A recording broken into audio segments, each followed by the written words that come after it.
Good afternoon, ladies and gentlemen, Vorlons and Shadows, and all the good little children everywhere, and welcome to the Council of Ones, a Babylon 5 review. And today, we've got the season 2 finale, The Fall of Night. And to everybody that is currently in the chat, Classic Comics, obviously you're here. Bureau 31, Excelsior UK, welcome. You are a recent subscriber, so thank you for joining us, and thank you for joining the community. I appreciate it. And Colin P. Smith, I know you're here also. Good to see you as well. Well, folks, we have reached the end of season 2, and this is gonna be a whiz banger of a good time and everything. So, to all my fellow council members, Fiona Wolf, Mountains of Elysium, Classic Comics, and of course Zod Rider, Lays and Germs, how are we all doing today? I have doing lots of caffeine. Yes. Excellent. So, and this, as I said, this is a whiz banger. This is a banger of a season 2 of season 2, the finale. This is going to be an interesting dive. So I've kind of done my thing. I open the floor. Where do we want to begin? I swear, somebody says at the beginning, I'm going to boot you, but not really. So. In the beginning, we were all star stuff. There we go. But in this episode, you get to see just how many people recognize Kosh. Oops. It's like they invented a new game. Where's Kosh? Oh, there's Kosh. No, there's Kosh. No, there's Kosh. But wait a minute. No, that's not Kosh. That's Droshala. No, wait a minute. That's not. That's like Julan. Like, no, wait a minute. That's an angel, or it's just a really shiny bald guy. And if you were Londo, you didn't see anything. I saw pretty tats. You saw what? There's that one joke line where I think he said, like, "Oh, I just saw nothing but a pretty tat." You know, like, I think it was in their outtakes at some point. But no, poor Londo. He really didn't see anything, I don't think. Yeah. Poor Vorlon deprived Londo. His people were never visited, so. I wonder what Veer would have seen. That would have been interesting, because Veer wasn't there, was he? No, I think he was missing. Yeah. Yeah, because Jakar saw Jalan, and where's it Jaquan? No, Julan. So many G's. Too many G's. So many G's it makes my brain hurt. Okay. All right. These people came here for insightful conversation, not as making a bunch of bad jokes. So, well, of course, the lead up for this episode. I mean, this has been building for a while now. Colin P. Smith, you're killing me here. Okay, Excelsior UK. I got this comment up here. The thing is, the Centauri had multiple gods. Maybe the Vorlons couldn't work with that. That's entirely possible too. Like, which one do we appear as? I have an idea. Let's not appear as anything. You know, now that I think about it, if they had made Kosh appear like a traditional human angel from Old Style Testament, that would have been a heck of a thing on the graphics back then. You know, when I first saw that episode, I believed that was kind of what they were going to do. I actually had thought we were going to get an Old Testament angel. That was just something I kind of felt like. It just felt that way to me. So yeah, I see where you're going there. Well, of course, the lead up to this thing is because the Centaur. Okay, if I remember correctly, this is the episode where the Narn cruiser shows up. No, wait a minute, that was a couple episodes ago. My bad. No, wait a minute. Yeah, it is this one. It is this one. Okay, I'm not wrong. My brain is completely fried. Yay! Okay, this is the episode where the Narn cruiser shows up, and they're like, "We're running, we're hiding. Please help us." Help us, Captain Sheridan. You're our only hope. Oh my god. And then all the Starfears have to tow them kind of to the jump gate. Oh, It's like, oh no, poor Narn ship. But then also, again, showcases like, oh my god, look at all the cans of worms opening. Earth doesn't want to get fierce with the Centauri. But it's just like the war of attrition. They're going to go after territory. Yeah, because in this episode we find out that the Centauri they're starting to branch out. And, well, to quote another great piece of sci-fi from the 90s, we need room we need room for growth. That one German guy, 1932. And Earth, Hitler, 1938. We need breathing room. Awkward. I'm actually going to be on a stream on Sunday and everything. We're talking about Star Trek 6, but that's for Sunday. But yeah, we get the okay, I will say it. The one older diplomat guy, I forget his name off the top of my head. He seemed very charming, but as the episode wore on, he got a very slimy feeling. Peace in our time. Peace in our time. Yeah, peace in our time. And guess what? We're going to screw over the Narn and the League of Non-Aligned Worlds too.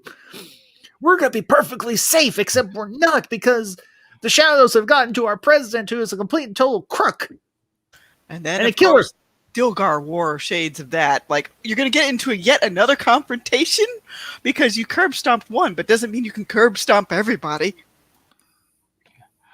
We handled the Dilgar. Yeah, you handled the Dilgar. You handled the species and everything with help. You had help. We didn't do it all on our own because we had the League of Non-Aligned Worlds helping us. Hello? Exactly. Didn't do it all on our lonesome. And from the looks of it, no offense to Deathwalker, but that was a race that just was begging for a whooping. Oh my. And then poor Sheridan, like towards the end, like, I'll put this thing back on one more time, but you see the real idea of like he's disillusioned now with his own military. Yeah. He's like, I remember a time when I used to be proud to wear this uniform, and now it's just a piece. I love it because it actually does such a great job of setting up where things are going. I mean, you sow those seeds of doubt, early on, and it just sort of blossoms from there. yes. Yeah. And, peace at any price. Peace at any price. We're going to do whatever we can not to get involved in another war. And, well, great job. And I want to pop up, Colin P. Smith's comic, Roy Datrice, great actor. Yeah. Okay. Yeah. I actually felt he played that well. To me, he never came across as evil. He was caring more about keeping his grandchildren safe. Yeah, and he was at any cost. That was stupid. Well, in the commentary on the episode, Straczynski specifically compares him to Neville Chamberlain. Yeah. Who, of course, was the prime minister, or not a prime minister, but the diplomat who promised peace with Hitler to avoid World War II. And, of course, we all know how that turned out. Oh, yeah. But it's another example of how Straczynski likes to draw from recent history for this story. Yes. And Bureau 31, I did not honestly know that there was a Dilgar War fan fiction. I'll definitely would be interested to check that out. So, thank you for bringing that up, man.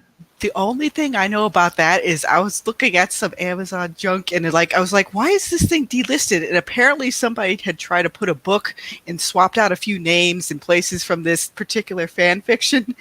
And they were trying to sell it. So a lot of reviewers were downvoting them like, hey, this is plagiarism. So that's the only reason why I kind of know about it, but I haven't read it myself.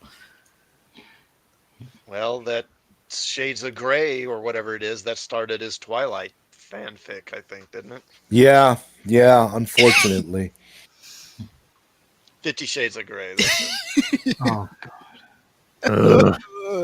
Yeah, it was supposed to be a fanfic about Edward and Bella, and make me yak.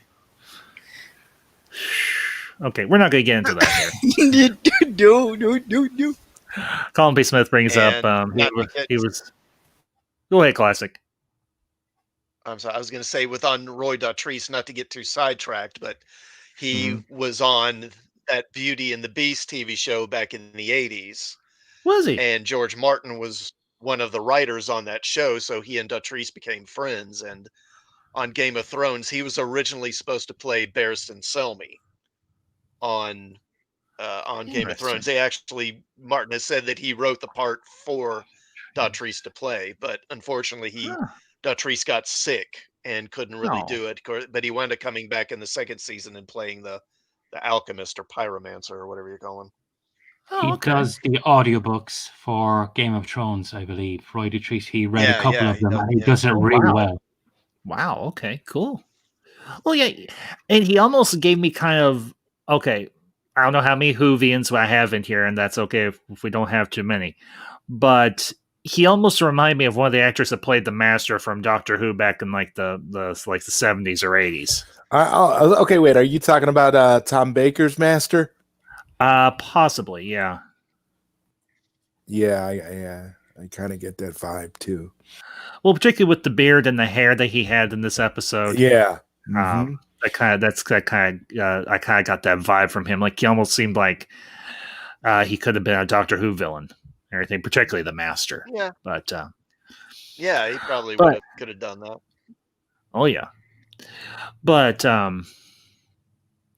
yeah, and Fiona, thank you for dropping that that fan fiction link in there and everything for all of us, and I definitely want to check that out. But getting back to the episode, yeah, this is quite literally this is the episode where everything starts to go to hell. I mean, not that it hasn't been going to hell in this episode as it is with the Centauri and Narn war and it finally ending, and sadly, and things start to get very, very, very messy and everything because you've got the Narn ship show up and they're trying to do everything they can to help them out, and Sheridan's trying to tiptoe around it, and then of course you've got the ambassador and everything from Earth coming, and you've got our slimy little friend from Nightwatch. Oh my gosh. This episode, if you didn't think that the Nightwatch was bad before this episode, it pretty much cements it in this episode. The Nightwatch, they're definitely bad.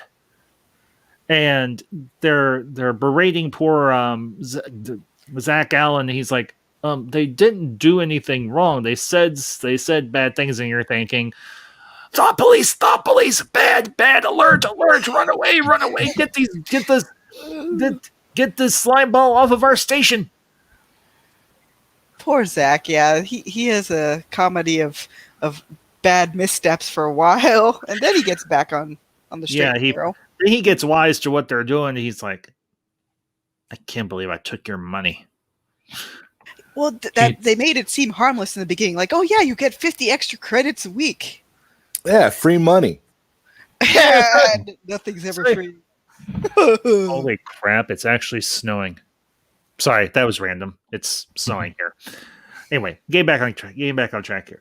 Yeah, this episode, they really ramp up the tension with the Night Watch back home, and then of course with them doing the whole treaty, the Non-Aggression Act with the Centauri, and everybody's starting to feel like they're being sold out by Earth. And of course, you've got poor Jakar thinking, "Oh, well, your ambassador is here. Maybe I could talk to him." And the guy is like, I'm trying to remember the character's name. Wasn't it Lance, Mr. Lance? Something like that. I can't remember his first name, but it was Lance something. Or Lance was the politician, and Mr. Wells was the creep. He actually appears in Crusade later as actually pretty much redeemed character. Yeah, because I remember him. Trying to remember which characters he interacted with, but yeah, I have very vague memories of Crusade. I'm gonna have to rewatch Crusade, but I do slightly remember a little bit of that. But I'm about to go ahead, Elysium, please. Oh, sorry for cutting you. He actually in that it was in the episode where he was with the fashion expert bringing new uniforms to Crusade, and he actually played and actually he pretty much saved the crew. So he pretty much flips the scumminess he is in this. He flips around to the opposite direction. Oh wow! Yes. Are we, Ambassador? Are we doing Crusade once we finish Babylon 5? Probably, and I'm about to commit a heretical act. I've never actually watched Crusade. Oh wow! Okay, well, yeah, that'll be fun then. So Because they have an X-Files parody episode. Yeah. Really, I was not aware of that. Okay, well, that'll be interesting because I do watch X-Files a little bit. And Excelsior UK, I'll pop his comment up here. I discovered my Crusade DVD the other day. It was so black on the spine, I had forgotten I had it. In other words, you had it stuck in storage where you could. So you'll never look at space whales in the same way again. That hero's reference. Oh, that poor ship. Well, so sad. Okay. Well, we'll get to that when we get to that. But the thing about this episode, you really feel bad for Shakar because he's hoping, hey, maybe I can actually get something done for my people, and then it turns out, well, Earth is selling everybody up the river just so we don't get shot at. I mean, and not to mention, obviously, you've got Clark at work. You've obviously got the Shadows who are working through Clark to isolate everybody and destabilize everything, and it's just going down the crapper. Yeah, because they're basically promising to help everybody, but not really. Yeah, essentially. Because you have Sheridan meet with several of the other ambassadors, and they're like, "We're being encroached on. No, we're being encroached on. No, we're being encroached on. Who isn't being encroached on?" And of course, you even got.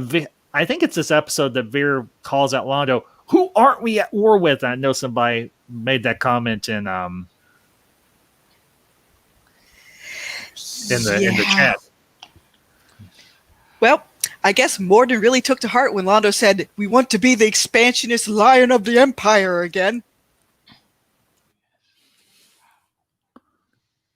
The captain doesn't. This is kind of another World War II parallel, because initially, Hitler just invaded Poland and was like, "This is all we want. That's it." And then, of course, they took some more, and yeah, pretty much. I like the way. Sorry, I like the way Londo reacted. Sheridan calls me out. How much more is enough? And you can see Londo saying, "I don't even want this," but he then has to go into full mustache twirling theatrics, which I'm glad he did not do. Yes. Oh well, not yet. Well, I mean, the official Centauri stance also showcases just how do you say it? How fragile their grip is on their own war engine, as it were. It's as if they have a leader who's a bit crazy. Yeah, a bit, slightly,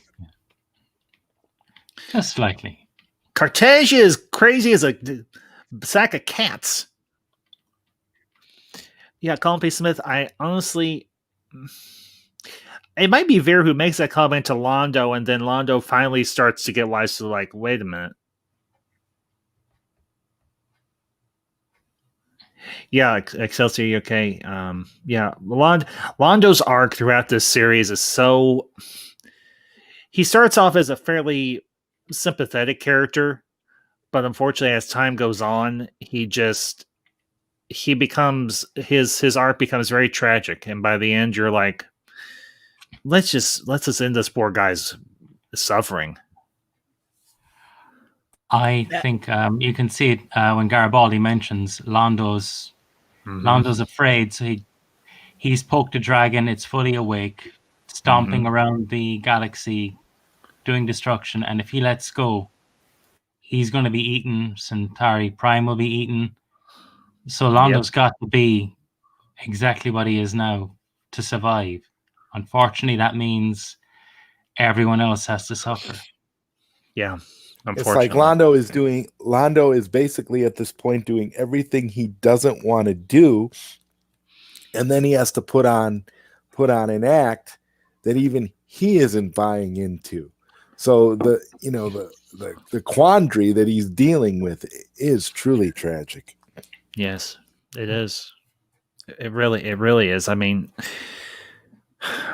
it's heart-wrenching to see Londo go down the road he goes down, and if only he had just made one decision differently, imagine how much differently his entire arc would have gone. You don't make that speech to Morden, and everything maybe takes a different turn. We don't know. But in that case, Morden would find somebody else to be the cat's paw. Maybe. Because that's what I was wondering. Do you think that that if it wasn't Jakar. Londo, yeah, that's what I was going to say. If it wasn't Londo, do you think it would have been Jakar? No, more likely Clark in the Earth Alliance. Well, the Earth Alliance is corrupted anyway, so it's sort of yeah. I don't know. I keep trying to think how different the series would be if it was Jakar in Londo's position.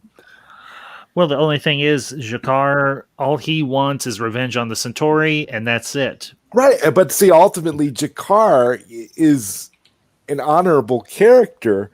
Yeah. So it kind of it's like when you go back and you think about again where Jakar comes from and how he started out as kind of a villain of the week kind of foil at the beginning of the series, and then he developed into this character full of depth and honorable nobility.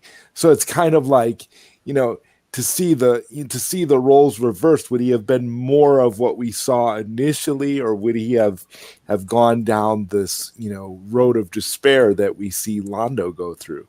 So that's something that I consider when I look at the rise and fall and eventual attempt at redemption by Londo. Or if they didn't really choose anyone, they probably would have had the Drock appear earlier. Pops up. Yeah, beautiful point, because the Drock ultimately, so that's. Well, and even Sheridan makes a comment and everything. I think it's like in season 4 and everything. We'll be dealing with the repercussions of this war long after it's over with, and obviously the Drock are the consequence of the war. And I'm just kind of. Yeah, Excelsior UK, Jakar just wanted the Centauri gone. That was it. And unfortunately, that wouldn't have been enough that potentially may not have been enough and everything. It would have been an interesting shift, particularly for characters like Sheridan and Ivanova and everything, if it had been Earth Alliance, it had become the cat's paw and everything that started to swat everybody around. And Sheridan and them, that they would have the later secession would have occurred sooner. Yeah, that's true. Because Sheridan, because we see now how Sheridan is questioning everything, and again, like what you guys pointed out earlier about the uniform used to mean something and different things like that. So it wouldn't have been a stretch if they would have, the Shadows would have united with Earth, and then you would have just had a more expedient change with Sheridan in Babylon 5. That's possible too, and it would have even changed the dynamic between the alliance between Babylon 5 and the Minbari and everything, or the Minbari's involvement even. Because if you think about it, the Minbari are having their own internal struggles at the time. So if Earth falls, or Earth becomes the aggressor, that almost is going to push the Minbari into a corner where they're going to have to consider: do we have to go? We're going to have to go into a second war against Earth, against the humans, and that could potentially have united the Minbari and everything, at least for a while, until that war was settled, and imagine how that would have turned out, because now you've got the Minbari fully united, potentially. Well, the Minbari wouldn't have been able to go against the humans, though. That would have been the biggest issue, right? You would have it would have. I think an interesting twist that may have occurred under those circumstances is the Minbari might have been united with the humans in just some strangely bizarre galactic conquest, because they wouldn't have been able to go to war with the humans again. Kind of like they mirror half of their soul type of deal. Right. Yeah, it's possible. Well, and at the time, the whole Minbari populace didn't know about that certain aspect, and even only one part of the Minbari government and everything, particularly I think it was only the religious caste, or a portion of the religious caste, knew about the fact that there were the humans and Minbari shared souls and everything, in the manner of speaking. So I think there's another mention, I think, in the brief, that nice little scene with Veer and Lanier, where Lanier tells Veer that the warrior caste are starting to act up and there's trouble back in Membar. That's a nice little thing dropped now that we don't see for about another season and a half. Roughly, yeah. But the kind of getting back on course with the track with the episode itself. Obviously, they have the non-aggression pact and everything formalized, or what have you, and of course, Sheridan has to make his apology. And I will say this: I have done that same speech in different variations myself on numerous occasions. Oh man! And then there's that little bit with Ivanova, like, "Oh, hello, Madam Ivanova. Would you like a promotion?" Oh yeah, that part. And she's like, "Oh yeah, I'd like to earn one, yes, but that scene, just reeked of cheesiness and utter corruption. It was just like the sound of it was just insanely sleazy. I don't know if anybody else got that real like cringe, like that was like a cringe moment that was so epic. Well, that's the reason why Ivanova reacted the way she did. It's like, right. Oh no, my wrestling sensibilities have been provoked. I will earn that. Thank you very much. Yeah, and Ivanova in that moment really solidifies who she is as a person, for the simple fact that she is truly incorruptible. She cannot be bought. She cannot be bargained with. I almost feel like I'm doing Alfred's speech from The Dark Knight. But in this case, it's actually appropriate. But she doesn't want to see everything burned. She wants to see everything made right. And that, quite literally, that moment for Ivanova I think is a very crucial moment for her character. Because you really get, she is not willing to sell out her principles for a bump up in pay. Yeah, Excelsior. Okay, I'll bring. Go ahead, Classic. I think it's also a telling scene, because I think this kind of reveals that Earth is starting to have doubts about Sheridan and about his loyalties. Yeah, of course. Yeah, because even the Wells and everything makes the comment, well, if you're not willing to do this small little act, then we'll possibly bring in somebody to replace you, someone that'll be more amiable, more moldable for our purposes. And Sheridan's like, a cold day in hell. That would have been my comment. Yeah. Go ahead, Classic. I was going to say, I'm sorry if someone mentioned this before, but the guy playing Wells is John Vickery, who also plays Naroon. Yep. But guy has a wide range of skills, so might as well use it. I wasn't aware of that. So good catch, Classic. Yeah. Thank you.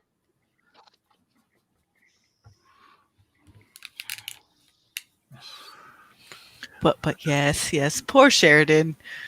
The way he delivered that last line, I apologize. I had to defend us, defend the station, which they basically fired on a station filled with 250,000 civilians, including your own people. And I'm sorry, I waited just as long as I did before I blew them all straight to hell. As with everything else, it's the thought that counts. Yes.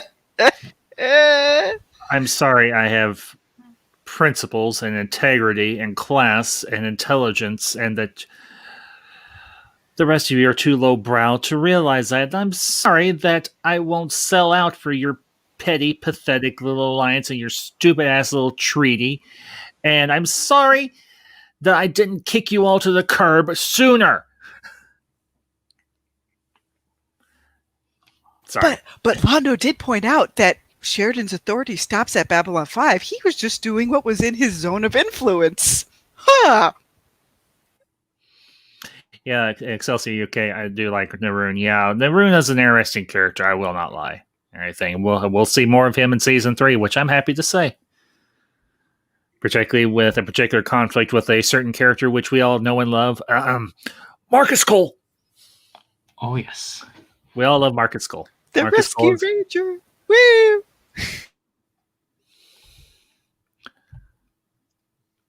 Did you just do a Chippendale Rescue Ranger reference, Vienna? That, and I think they actually mentioned he's kind of like a Rescue Ranger. Hang your head in shame. Yeah. Hang your head in shame.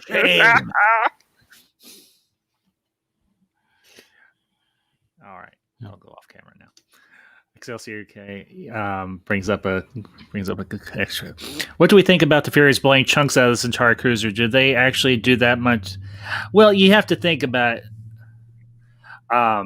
You have to think about it. Not only is the station online with its beefed up defense grid, but also I'm going to say that probably those Star Furies, they do pack a punch. So between all of the different, with all the fire coming in on it, they probably helped with damaging the ship. Yes. That, and I wouldn't even be surprised if Drawl somehow helped some of the targeting too, maybe in a small way, because you don't really know everything that the Great Machine can do. This is true. And let's see, where is it? Oh, Excelsior UK. Cool. That's actually I've never actually met any of the actors from Babylon 5. The only actor I ever met that's remotely famous is a guy named by the name of William Shatner. Yes, I met William Shatner once. Got my picture taken with him, me and the missus. And to the chat, MB Geek, good to see you, Geek. Thank you for tuning in. So, and Excelsior's like, damn it, the theme's stuck in my head now. Well, sorry. Well, there could be far worse things you could have stuck in your head, like bad dialogue from bad movies. You know what? Now that I think about it, Kosh popping out of his thing and rescuing Sheridan, I don't think he was as tuckered out as he let on. I think he kind of played it up a little bit. Maybe a little. Yes. And okay, a question. Is this the first time we saw the defense grid since it got upgraded? I think so. I'm thinking it is. Or no? The first time. It's the first time we've seen it actually, I think, in action. I'm trying to think. There may have been one where they activated the grid but didn't use it. Yeah, you might remember for sure. You might be right. Well, yeah, and of course we get the scene and everything there in the garden and everything in the middle of Babylon 5, and of course the Centauri are still pissed. The Centauri are still cheesed off. And you got those two Centauri that leave that bomb on the Gravlev or whatever it's called, and it goes boom. Sorry, Ambassador. No, go ahead, Elysium. Go ahead. I was just thinking with that. I mean, I don't believe Londo would have had anything to do nor knew anything about it. Possibly Reefa's faction. Yeah, it had to have been Reefa or somebody. It could have been just a couple of agents that were sent there by somebody in the Centaurian government. They were like, you blew up our ship because we were going to blow you up. We don't like you. It's also possible that maybe they were acting on their own and maybe they lost family on that ship. That's also a possibility. That's a possibility, too. I mean, let's consider it and everything. that was a Centauri heavy battle cruiser. That wasn't one of their light cruisers and everything. So, excuse me. Sorry about that. Speaking of which, I'm wondering, Londo gave Sheridan enough warning that he was able to get the Narn ship moving.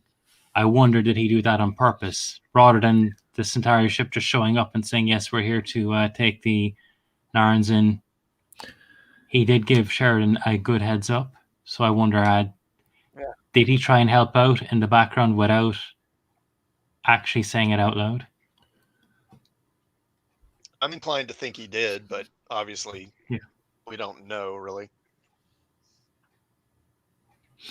Well, that's entirely a possibility too. So, but then of course we get the grand reveal of course Kosh, and I have to say it. Delenn she's like, Kosh, you know what's at stake here. You know what's going on.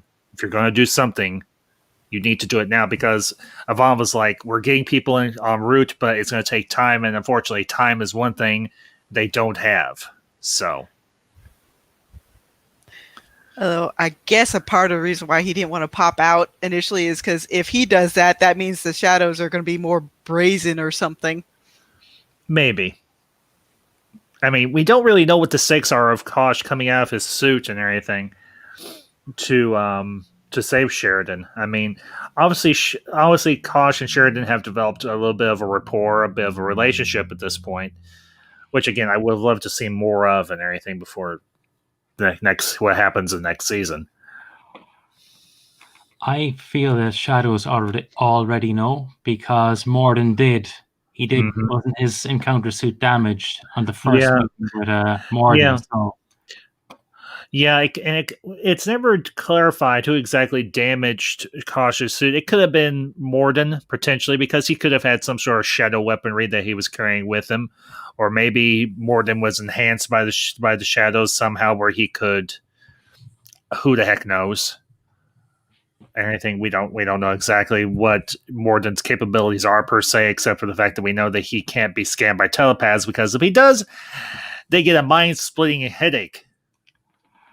I think that is more to do. They do say he's never alone, so there's always a shadow or two with him.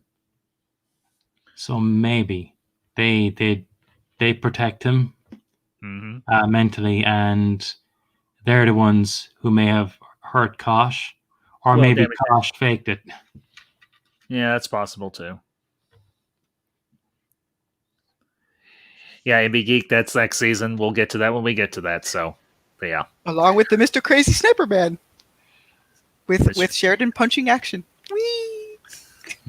Oh, for heaven's sake. Aren't you thinking about Star Trek 6? Not really. Well, the biggest thing with the Star Trek movies I remember is the whale movie. Star Trek 4, yes. And Bureau 31's doing math. Sorry, Bureau 31. I was never good at math.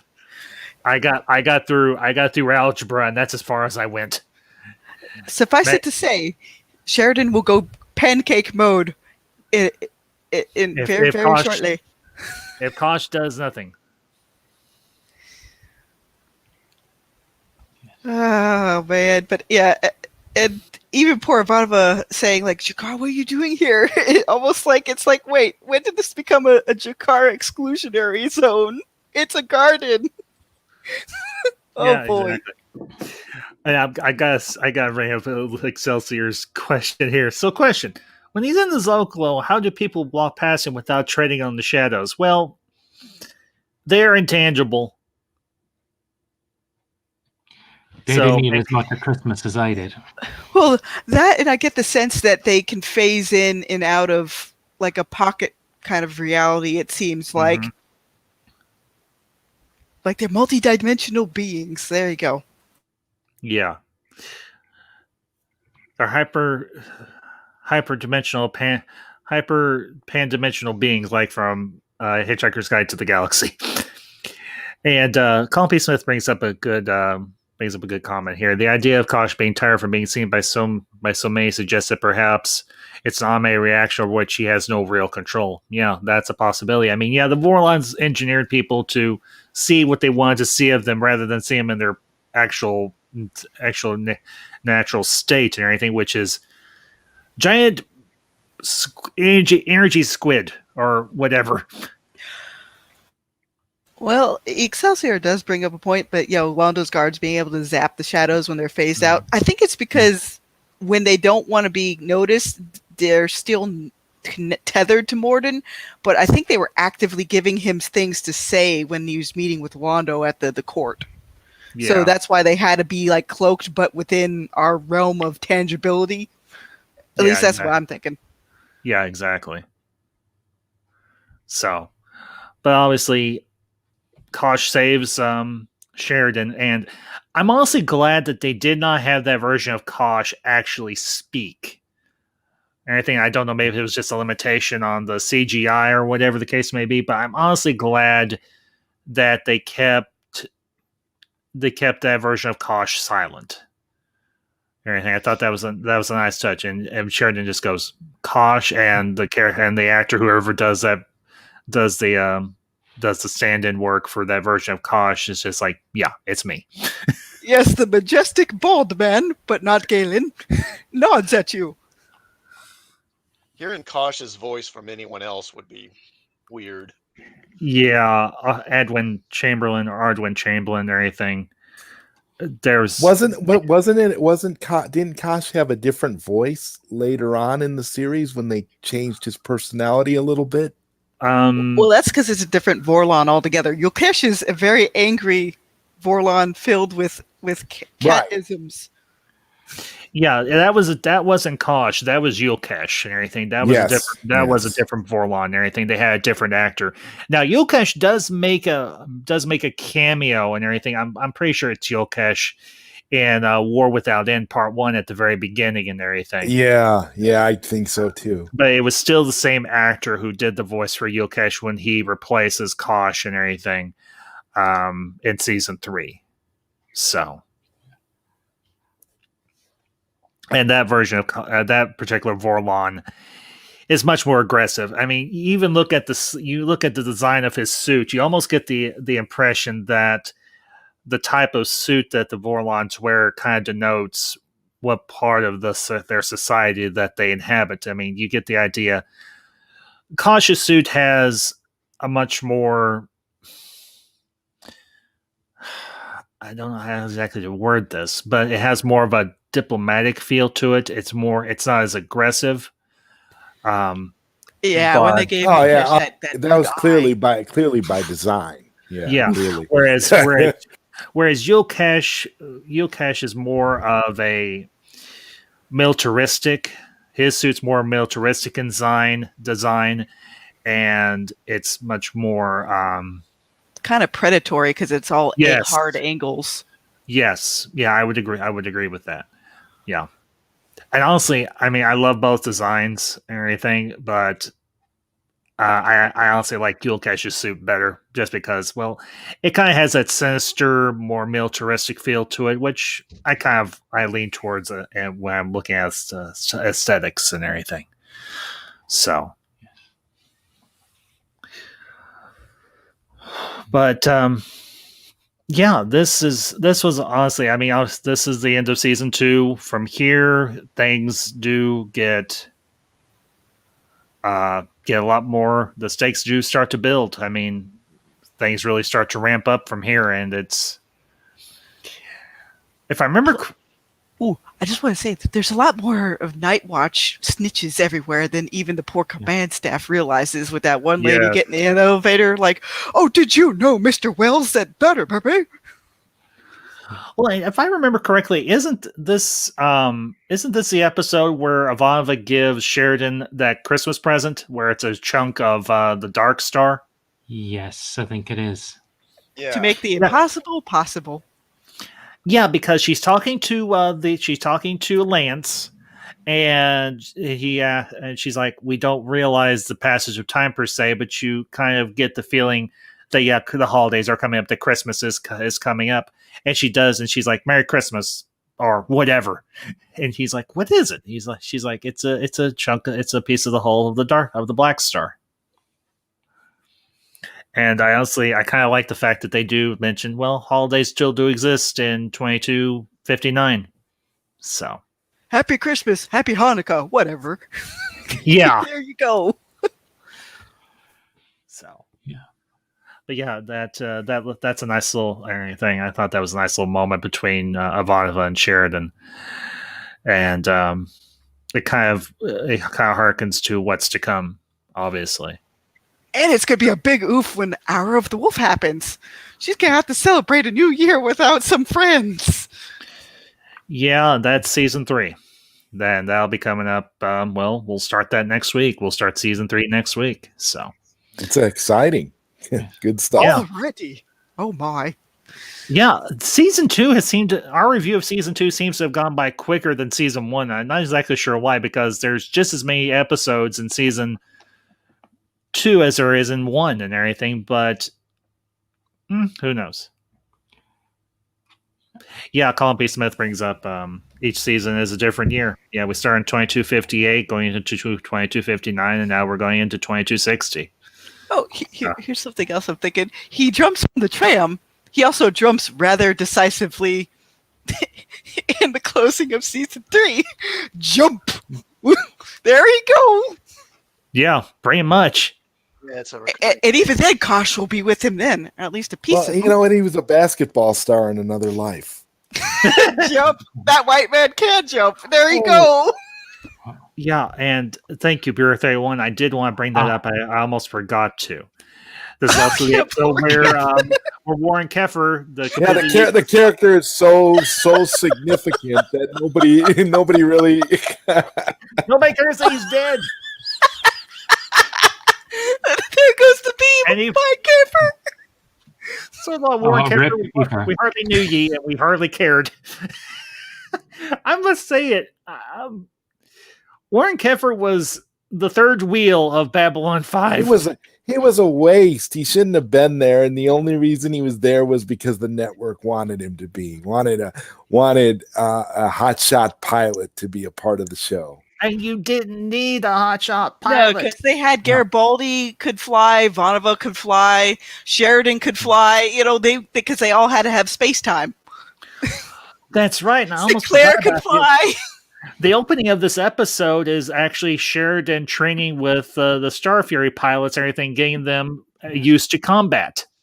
Yeah, because the Centauri systems, they can push themselves further through blackout levels of humans. So, yeah, exactly. And I was just thinking they really did the CGI on Keffer when he died, that they basically showed him melting to give no indication that there's no way he was coming back. Yeah, because, well, to quote the Lego holiday special, there's no coming back from that. Sorry. From what I heard, from what Jerry Doyle had told me about him when I spoke with him, he had told me that Keffer really wasn't somebody that got along very well on the set with other people. He wasn't really. The actor? The actor tended to. Robert Russler was the actor's name. And yeah. He tended to keep to himself. He was more of a loner, and he never really gelled with the rest of the cast. So it was kind of like, and because he was in there as an add-on, as a response to a network mandate, which is another reason why his character got such a unceremonious but definitive death. So, well, not to mention, he almost sounds like he had got the Diane Mordru, Dr. Pulaski. He got the Pulaski treatment. Yeah. And but Pulaski is arguably a better character. So I don't know. She was, but she got written out in season 2, and we were all happy to see Gates McFadden come back. And then there's the redhead invasion, which I don't know why Entertainment is taking out all the redheads. I'm sorry, I am actually married to a redhead, and I find that offensive. It's like, why are they just taking out all the redheads and reimagining them as everything but a redhead? What? Because I always thought the Picard Crusher dynamic was funny. I enjoyed it. Am I the only one who liked Pulaski. Well, no, I like didn't- Pulaski. That's why I say I wanted to see. I liked that character. I thought it was developing well. So to me, I agree. Yeah. No, I mean, no, I still wanted to see that Tasha Yar person still stay on, but she got KO'd by the incarnate of evil oil. that that arguably is just as bad as Kefir's death. I would say that Kefir's death is just slightly better because it at least leads to something in the story. There's at least some sort of like The follow up because the investigation. Right. So there's a plot device purpose for it, more so than just wiping the character out unnecessarily. Yeah. And Colin P. Smith, ginger lives matter. Yes, they do. Yes, actually. I'm not ginger, but I am a carrier. Most of my family has that. Oh my gosh. We have an army of gingers. Stop the ginger side. Yeah, I'm still waiting for that ginger Doctor Who. When do you think we're gonna get that? Nope, even better. Make it Irish Doctor Who. There you go. Yeah. There you go. Well, you have an Irish Cartagia. Why not an Irish Doctor Who? Go. Oh my gosh. Okay. Look, Oh. imagine, if we had, Well, I mean, we had a Scottish Doctor Who, so why not an Irish Doctor Who? Yes. Yeah, I'm trying to think about it. I think I even saw a ginger styled Centauri at one point, or at least a very light brown, almost reddish hair at one point, but they were like a background character. But yes, even the Centauri have their gingers. Yeah, and Colin P. Smith brings up there. Dang it, the chat keeps jumping on me. Quit, everybody stop talking. No, everybody talk more. I'm kidding. Denise Crosby was her name. Yeah, I think she did one out because she wanted to be in movies, Denise Crosby, and and we see how that turned out. She had virtually no movie career, really. It was just kind of yikes. Yeah. Ouch. Oh mercy. By the way, Claudia Christian does have a fun book with like kind of like they went a Roman Greek kind of background thing where like, oh, they conquered the stars, and then she has kind of like her character has kind of like a weapon like Xena's chakram. Whee! Cool. I'll see if I can find the book. Even Mr. Bruce Boxknightley wrote some books. So did Patricia Talman. She wrote a book about her time on Babylon 5. I actually saw her. She was on somebody's channel not too long ago. I can't remember who, though. Pleasure Threshold. yes. And by the way, That's right. Yeah. Excelsior UK and everything. Yeah, she was in Deep Impact. I forgot about Denise Crosby. She played Elijah Wood's mom, I think. She played somebody's mom. I remember that much. We see. And we actually in that movie, that thing, I got to do a review for that movie. I haven't done that. I haven't reviewed Deep Impact yet, or Armageddon. Dang it. I got to get back on the ball in my movie reviews. What the heck am I doing with you, yahoos? I'm kidding. I kid. Don't. Now everybody's going to be like, we hate the Ambassador. Hang him. It makes me realize that, Babylon 5 did a good enough job with even characters that were only there for an episode or maybe 3. Talon was there for a couple of more episodes, but they really did give meaty parts to people that were just guest people. I mean, well, I have to ask this question. Do you guys consider Nataf to have been just a guest character, or do you consider her to actually be a more important character? Because it was like at one point they had her in the credits where she was actually, but her roles were so. It's because there's two different actresses. Right. Yeah. Then there's Kodath that was killed by an elevator. Right. But I always question that and wonder, like, is Nataf really? I mean, I love the character. Oh yeah. But to me, I consider her to be, a side, secondary character, but a good character nonetheless, and a well-developed one. So I don't know. Yeah. Well, apparently the actual actress for her had a lot of other projects on the table, but she did get brought back for season 4 to get out of jail card because current Mad Emperor, that's Elysium's their icon, kind of left her in prison. And Lewis Sparrow and everything brings up Pierre Jurassic did a book. I wasn't aware that Pierre Jurassic had done a book. Was his called Pierre Jurassic Park? No, it's called that would have Diplomatic been Act. awesome. It's called Diplomatic Act, done by Baen Books. And it was co-written with William H. Keith Jr. Wow. Looking at it right now. It's pretty fun. It's like Galaxy Quest before Galaxy Quest actually got to be a movie. I did a review of that last year. That was a fun one. I love that movie.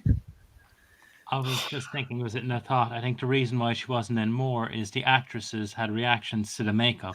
Yeah, that too. That's like, Ambassador, I'd like to request a Galaxy Quest watch party at some point if you'd be interested.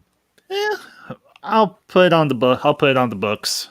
Okay, cool. That's not me just saying yes. I'll do it now. Go away. Yes, I will put it on the books and everything at some point. So, because I have a Twitch account now, I'm going to use it. Yeah. So, I have a Twitch channel.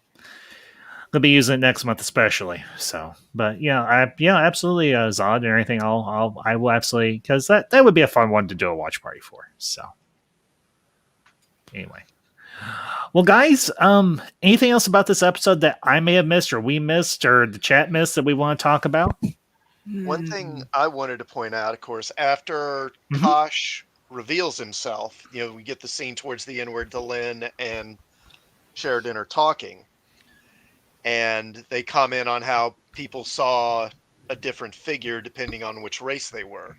Mm-hmm. And we realized that the Vorlons had programmed us to an extent to react to them in a certain way. And of course, down the line, we find out that they were largely responsible for the development of the telepaths among various races, because they knew that telepaths can be used against the shadow technology.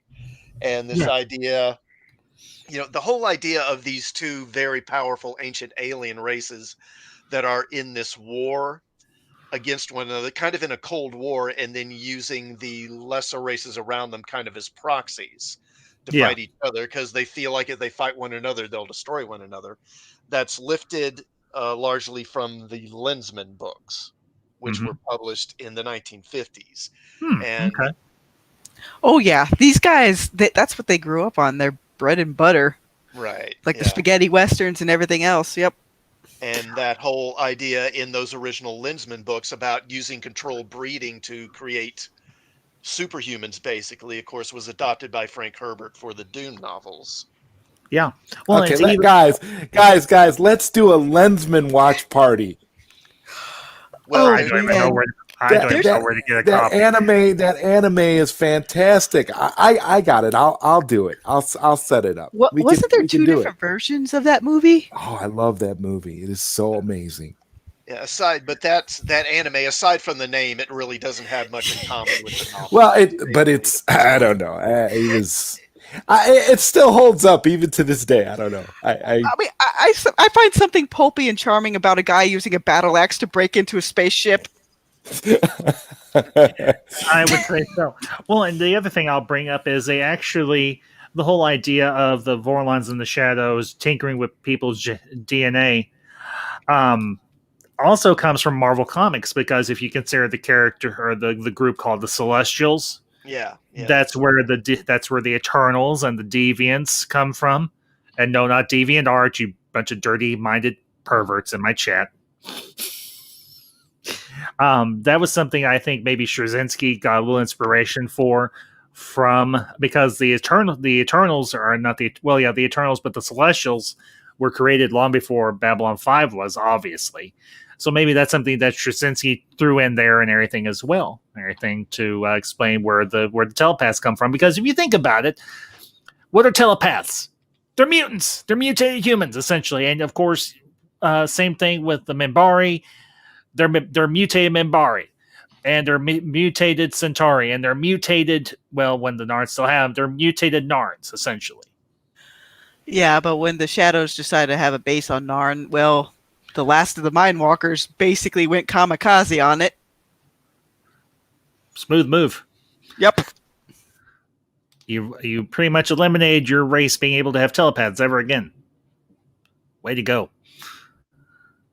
Quote Red Foreman, dumbass. Sorry. But in some ways, it might have saved the Narns some heartache later on. Yeah, maybe. So besides, eventually everybody gets to that we have ascended to being energy beings level, but from the looks of it, the humans and the Minbari got there first as far as like the current set of individuals from this setting. Yeah. So well, they achieved in Babylon 5 what they couldn't achieve in Star Trek. Because remember when Q's talking to Riker, and he's like, future you may not possibly imagine, you may even surpass us. Maybe that was Straczynski saying, hey, we turned into energy beings. We became more powerful than the Q and the Vorlons and the Shadows altogether. But luckily, the way they built it, we only have to show a little sliver of passage of time, and then it cuts back to Sheridan and everybody else like, I wonder if we'll be remembered in the future. Okay, I'm going to quote another movie, but it's a good movie. I wonder if they'll ever write songs or tales about us. Two Towers, Lord of the Rings. Anybody? Such happy hobbits. Good hobbitses. You call yourselves geeks.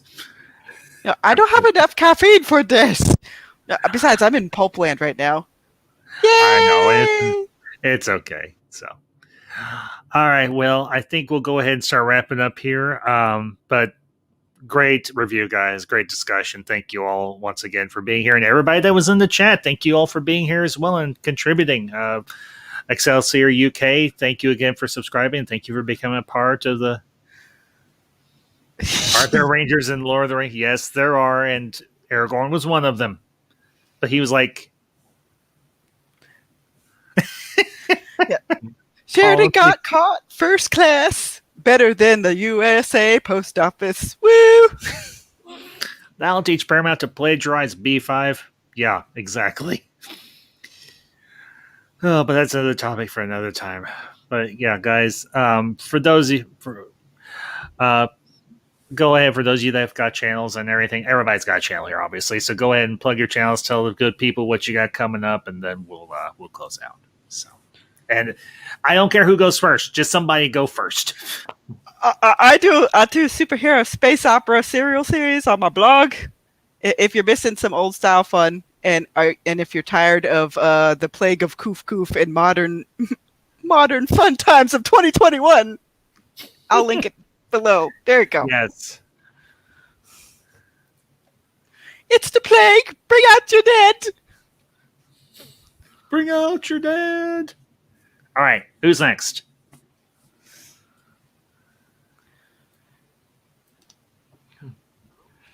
Well, my channel is called Classic Comics. I review comics and also sci-fi, fantasy, TV shows, movies, other genre entertainment.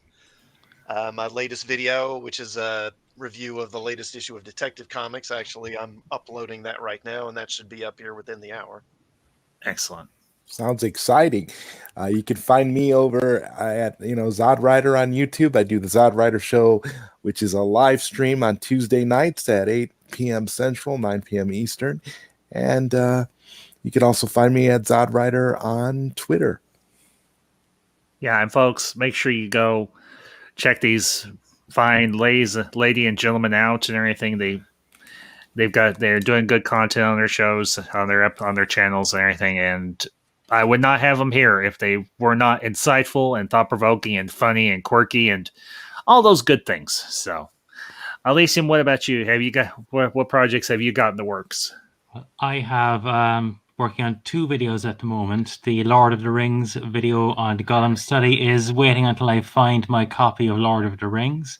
Mm-hmm. But I currently have a study of Men of the South, a painting in the Cork Gallery, and comparing it to characters in Babylon 5. That's mostly complete. And I'm working on a best recurring, to follow on from my best one-off characters in Babylon 5. I'm currently getting the best recurring characters and best 8 recurring characters in Babylon 5. That I just have to clip the pieces, and that should be going up hopefully this week. Excellent. Good to hear y'all are keeping busy. Good to hear y'all are doing your things, and I appreciate it, obviously. Well, and as for me, well, I'm a busy fella. Not to put too fine a point on it. Obviously, I had my interview this morning with Phil Hawkins and everything, and that was a great time. I'm going to be reaching out to some more people and everything, see if I can bring y'all some more interviews and everything in the coming months.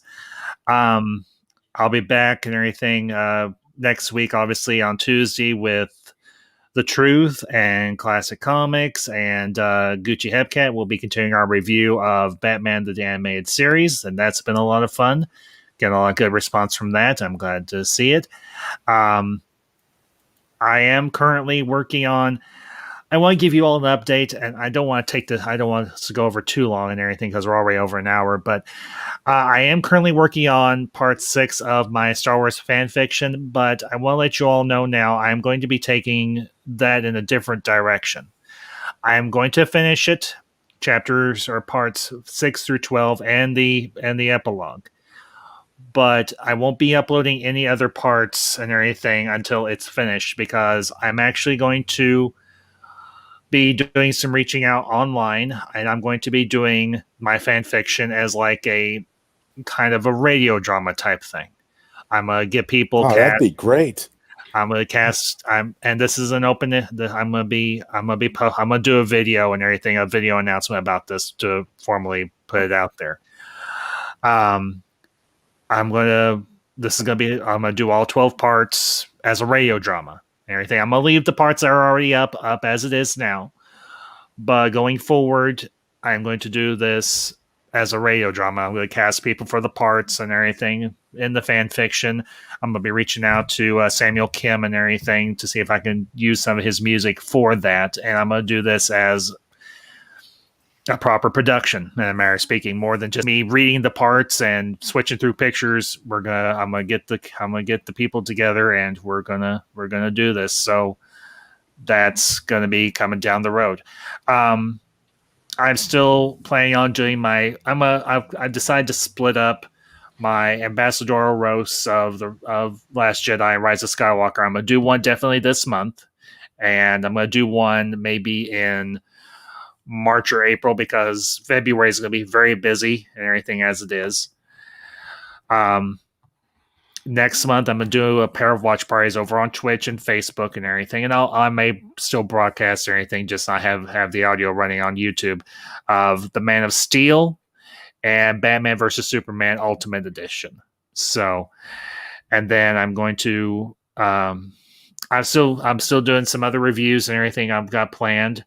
So I'll keep you all updated on those as they come out and everything. But again, thank you everybody for being here this afternoon. I will actually be over on Orange Hat Reviews channel later tonight at 8 p.m. Central. We'll be doing another versus stream. We'll be debating 2 of the Master Swordsmen of the Sith Order, and that is Darth Malak from the Expanded Universe and Count Dooku. So hope to see some of y'all there that aren't too tired and everything. So, but again, thank you all for tuning in this afternoon. Thank you all for being here, and I hope y'all enjoyed this. And we'll see you all next week as we begin season 3 of Babylon 5.